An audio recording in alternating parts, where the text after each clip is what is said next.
Essa tragédia aconteceu pouco mais de 100 anos atrás, em uma pequena ilha perdida no meio de um vasto oceano, milhares de quilômetros de distância da primeira cidade habitada. Marcou uma disputa política dentro de um mesmo país e contra outro país vizinho, uma pequena ilha que trouxe imensos problemas. Tudo começou quando um capitão chamado Thomas, vindo de uma patrulha mais extensiva pelos mares, saiu um pouco das costas em busca de piratas ou embarcações perigosas à sua nação. Descobriu uma pequena ilha despovoada. Fazendo medições, descobriu que era rica em minérios. Logo comunicou ao seu presidente. Estava sendo pressionado a entrar em guerra contra o país vizinho. Era uma resposta à nação. Os ventos para o outro lado político estavam mudando. As pessoas estavam mais favoráveis. Em pouco tempo, foram mandados para a ilha dezenas de mineiros solitários e os que tinham família, povoando a ilha com homens, mulheres e crianças. Existia muito trabalho a ser feito. Foram enviados também dezenas de militares, incluindo o capitão Thomas, que a descobriu, ficando com ele o comando da ilha. Eles precisavam reivindicar, fincar uma bandeira ali. O capitão, pouco a pouco, foi delegando funções às pessoas. A primeira coisa que mandou construir foi um farol. Depois ele determinou um faroleiro, que era um jovem sem muitas esperanças no seu país, e tinha vindo sozinho para a colonização da ilha.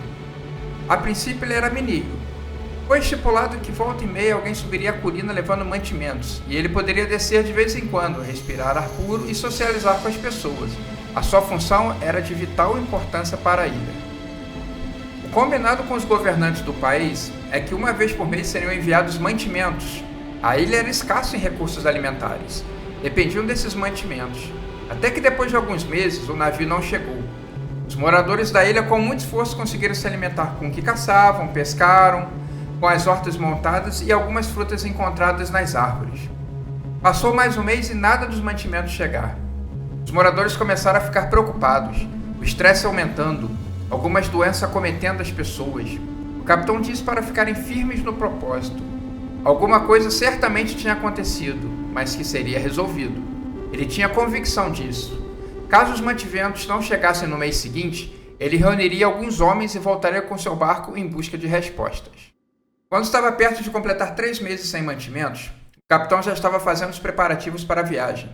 Um navio com a bandeira do país vizinho naufragou ali perto. O faroleiro desceu correndo a colina para contar a novidade. Aos poucos, os náufragos foram chegando na ilha, as pessoas animadas com as novidades que eles estariam trazendo. O capitão do navio naufragado contou que a outra vertente política, a que odiava os militares, odiava a bandeira e que era hostil aos sentimentos nacionalistas, acabara vencendo as eleições. O capitão Thomas, sabendo que o novo presidente era um dos seus inimigos, certamente queriam deixá-lo ali minguando, morrendo de fome.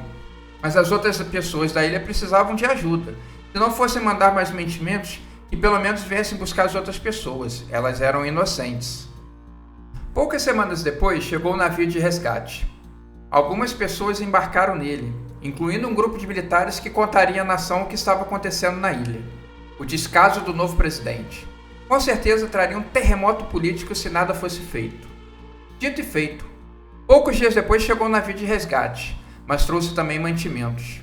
A ordem era que o navio viesse buscar as mulheres, crianças e os mineiros que quisessem voltar. Não teria mais exploração de minérios e a ilha seria deixada de lado, sem valor.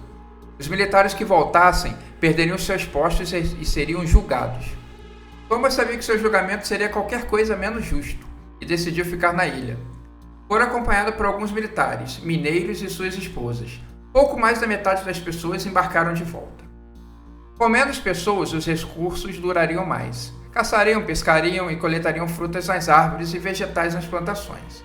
Teriam como sobreviver. O clima hostil que tomava conta do país certamente era muito pior que permanecer na ilha. Lê do engano.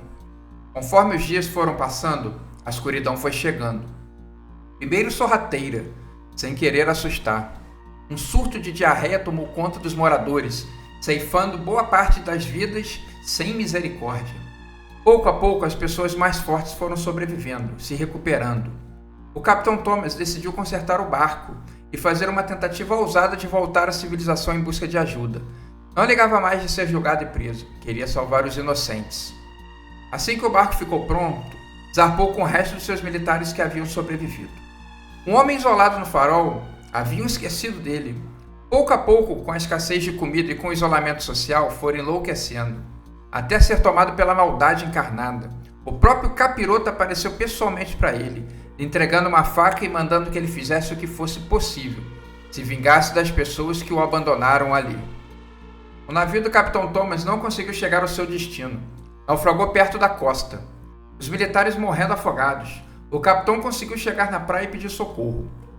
Na ilha, um louco começou a matar mulheres e crianças. Só havia sobrado um militar para a segurança. Demorou um pouco em perceber o faroleiro ensandecido. Pegou a sua espingarda e o matou.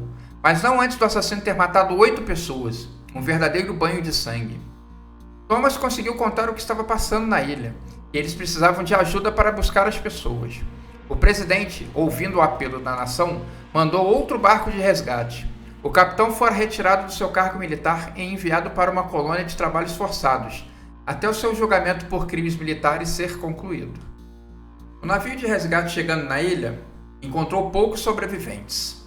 A escuridão nunca saiu dos seus corações, que haviam sido tomados. Pouco a pouco, mulheres, crianças e alguns mineiros foram morrendo de formas estranhas. Os médicos não sabiam dizer o que eles tinham. 20 anos após os acontecimentos da ilha, um antigo capitão, agora um senhor aposentado que havia perdido a perna alguns anos antes, estava sentado numa cadeira em uma casa de repouso e contava as histórias da ilha. Contou o que havia ocorrido após a sua saída em busca de resgate. As pessoas maravilhadas ouviam sobre uma ilha que não constava nos livros. O governo não comentava sobre. Tudo sobre os acontecimentos haviam sido abafados. Pouco a pouco, as coisas foram caindo no esquecimento, menos para aquele velho, que viu de perto os horrores da escuridão.